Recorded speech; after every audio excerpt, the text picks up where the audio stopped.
All right, guys, welcome back to another episode of the Medium Cool Show.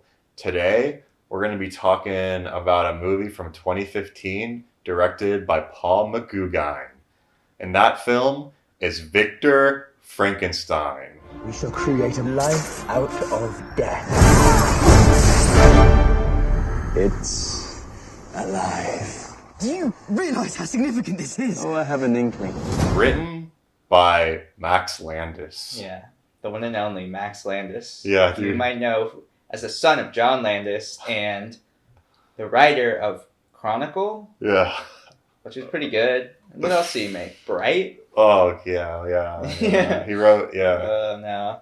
Max Landis might be one of the biggest fucks in Hollywood, dude. Really? That whole family, Max Landis and his dad. What did you Yeah. think of Victor Frankenstein, starring James McAvoy and Daniel Radcliffe? So you're maybe wondering why we're even talking about this movie, because I wasn't even planning on watching it. I was just chilling one late evening, just putting on the PlayStation, just going through HBO Max. I was just trying to look for something to really take my mind off things, just something that I could turn my brain off. That's like chill, nothing, And I kind of like these sort of cozy, atmospheric, Tim Burton-esque, medieval type, atmosphere type shit. Yeah. And it just looked, and I saw that, and I thought, I don't even remember this movie coming out, and it was in the top 10 movies on HBO Max. It was in the top 10 section. I thought, oh, how come it's in the top 10? This is crazy. I don't even remember this movie. It came out 2015, and I just thought to myself, okay, well, this looks like it could have some potential, and it has a big budget, so I just put it on, and I can say that it kind of did the job of pacifying me for the night, Yeah. going through it, but it wasn't entirely trash. No, I wouldn't say it was trash at all. Yeah. No. But it was goofy as a hell. Yeah, it was really goofy. Yeah. On God. It's a movie where I'm glad I got to watch it. I thought it was a fun movie, but I'm surprised anyone greenlit this movie. I'm surprised someone saw this and was like, "This is good. We should make this movie." You know what I mean? Yeah, I mean it's Frankenstein. It's Universal Horror Frankenstein. So it's a property. It's an IP. So they're gonna have something to do with it. Yeah. It's very, very cookie cutter Mm-hmm. in its approach and its structure and everything, and it's very linear. But the whole idea of this one was to tell it from the perspective of Victor Frankenstein's sidekick Igor, Mm-hmm. who's played by Daniel Radcliffe. And basically, Daniel Radcliffe is playing Igor, who's like a hunchback circus freak, Yeah. and he's like, and he's super meek and really just has no self-esteem or confidence, and he's just like a little freak, like Yeah. hunchback, kind of like, Yeah. like He's really like- scared all the time. Yeah, he's like a geek and Yeah. from Nightmare Alley or something like that. Yeah. He's like But- that. The thing about Igor is that he's a genius, right? He has so much potential, and the way he sees anatomy. You want to talk about that? Yeah.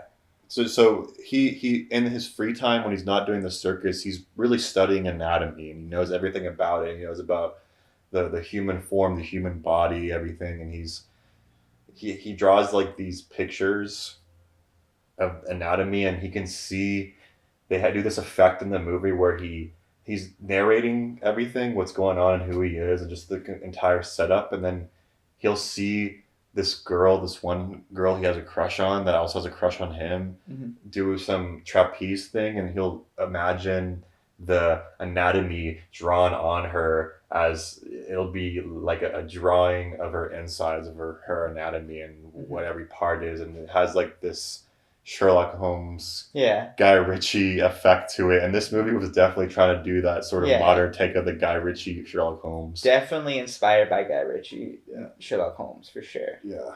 Definitely trying to remake this Frankenstein kind of story. Mhm. And then James McAvoy, he's at the circus and he plays Victor Frankenstein, the the name of this movie, plays the namesake, right? And he's at the circus, and a trapeze artist that Daniel Radcliffe has a crush on falls and gets into an accident. And James McAvoy, being a doctor in the audience, comes up to try to save her. And he's like, there's nothing we can do. We can't do anything. But then Daniel Radcliffe, being a little freak, is like, no, there's something we can do. And like, he's able to like help save her. And James McAvoy sees that and is like, this guy is really smart. This guy's like, I need a new assistant. This guy like... Yeah, but you're underdoing it. It's more like, you are a genius. Yeah. You are a genius. Yeah. And then he gets really close to him. fucking Yeah. Taylor Radcliffe is like, Yeah. oh, no, I'm not. I'm just a circus freak. No. Oh. And then he gets punished for some reason. Daniel Radcliffe gets punished and gets thrown in a cage. Yeah. And he says, "Oh, you think you're better than all of us? You're not gonna leave." And they throw him in a cage. And then James McAvoy comes out and he says, "I'm gonna break you out of here." Yeah. And he breaks the lock and he says, "This is like your one and only chance to leave." Yeah. And Yellow Radcliffe's like, no, I can't. And then he breaks him out, and then there's a big chase thing out, and then throughout the movie, and then Daniel Radcliffe fixes him up, and he gets a makeover really early in the movie, and becomes handsome. I think what we were looking at the time when it happened, we're like, I didn't expect this to happen this quick, but it was like 15 minutes in, he stops being a hunchback. Yeah, it's so quick, and he's out in the universe, and then he's really handsome. Yeah, there's not really an arc with that going on. Yeah. He kind of there's just like a meek character throughout the movie until the end, where he kind of becomes the man that we wanted him to become. Yeah. And also, it's a pretty gay movie too. Stop, shut up. No, just like the relationship between James McAvoy and... Well, it's like the brother. It's really... It's like he's like really like... I mean, they're very... amazing. Yeah, they're very into each other, but it's very brotherly. I wouldn't say it's like gay or homoerotic. It's like very brotherly. I think that's what they're going for. But there's so many times in the movie where he looks him in the eye. I know, he's so like, James McAvoy's like, you're a genius. Yeah, like 5 times throughout the movie he does that to him. I know. And Daniel Radcliffe's James McAvoy really leans into the performance so hard. He's good in it though. I'm like, holy shit. It's like for this movie, are you kidding me? Yeah, he leans into it so hard. Yeah. He really fucking goes hard. Yeah. But I also want to talk about the other character, the police character that's chasing him. Is it Andrew Scott?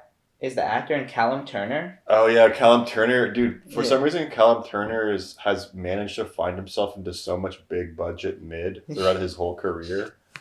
Yeah, because he just does these really high production valued mid movies. Yeah, because he's a star. Dude. He's a movie star. He's not like a, you know what I mean? Yeah, but even since Assassin's Creed, which came out the year after Victor Frankenstein, he was just in these big budget mid things. Yeah, props to him, dude, because he's finally like getting his recognition now. He's finally like doing bigger things, you know, not as mid. The thing I really like about the cop is Andrew Scott's character is like very compelling. You know what I mean? Like he's definitely like more religious, and he lost his wife. And the whole thing about Frankenstein, I mean, you guys all know, it's like they're trying to create a Frankenstein. They're trying to bring back someone to life. They're trying to create life from nothing. The cop is so against this because he's like lost his wife, and he's like, no, the only person that can create life is God. The only person that can take it is God. Like, there's a reason that people live and die. Like, you can't mess with like nature like that. And I find that really fascinating, and I really did enjoy this film for what it was, which was, you know, it punching above its weight, but a fun time. Yeah, I mean, it shouldn't be punching above its weight because the budget was $40 million, which is, it doesn't have the product, like Tim Burton, there's sometimes where it reaches that, like that height of the value, but then there's other times where it's not all there. Yeah. And that's kind of what, I don't know, it didn't reach that level. Like Tim Burton really, for his production design, everything, the aesthetic, the atmosphere. Yeah. This had atmosphere in it. It was really good, but then sometimes it didn't have it as much as what I would like type Sleepy Hollow per example. Yeah, definitely, You know? definitely. Yeah. That vibe. But the thing is, like, It was a flop too. This movie flopped hard too. like in the box office. Oh yeah. The box office. I mean, it cost $40 million and made $30 million. I don't think I could have. I don't think that there was good word of mouth for this movie because I don't think I can recommend it to to watch. You know, it was just kind of my own little guilty pleasure type thing where I just said, "Fuck it." I watch so many movies. It doesn't matter. This one movie, I'm not gonna feel like my investment's gone because but the middle of the road. Here's the thing. Let me talk. The thing is, Tim Burton punches above his weight sometimes, but with his stories, they always have like a clear message. You know what I mean? I felt like this story was trying to say more than Frankenstein the book and the Frankenstein movies we've seen have already given us. You know, it's like a pretty base, like you can't mess with nature. Like that's the moral of the story, right? And then like this monster is like being subjected to all this hate, but it's like just like a being that was created. You know what I mean? Like it doesn't deserve this, and like this movie's trying to say more, but it doesn't like land. It's not compelling. You know what I mean? And like it wasn't compelling at all, really. Yeah. There was the love interest. You probably don't even remember that. There was a love interest in it. I do. It was the trapeze artist. Yeah, and like Daniel Radcliffe is like. But I can see why it flopped. It's not that good, dude. It's not. We don't need to give it really any praise. I'm gonna give it some praise. It was fun. I give it praise in its production design. Yeah. And James McAvoy going just really laying into it. Balls to the walls.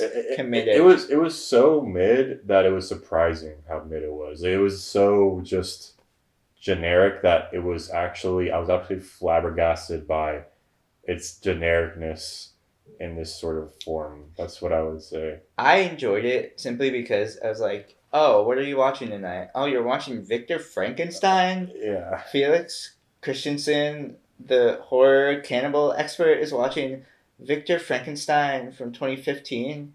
All right, fuck yeah, let's do this. Well, it's a horror movie, so I guess. Kind of. But it was fun. Horror action. Horror action, yeah. It's more like action than anything. But yeah, it was really, but it was bland. Yeah. We'll just say it's bland, and yeah, but it was just, it did its job. For the time being. But yeah, Victor Frankenstein, have you guys even heard of this movie? Do you even remember it? Because I didn't until now. In 2024, baby. This is a Medium Cool show, and we're signing out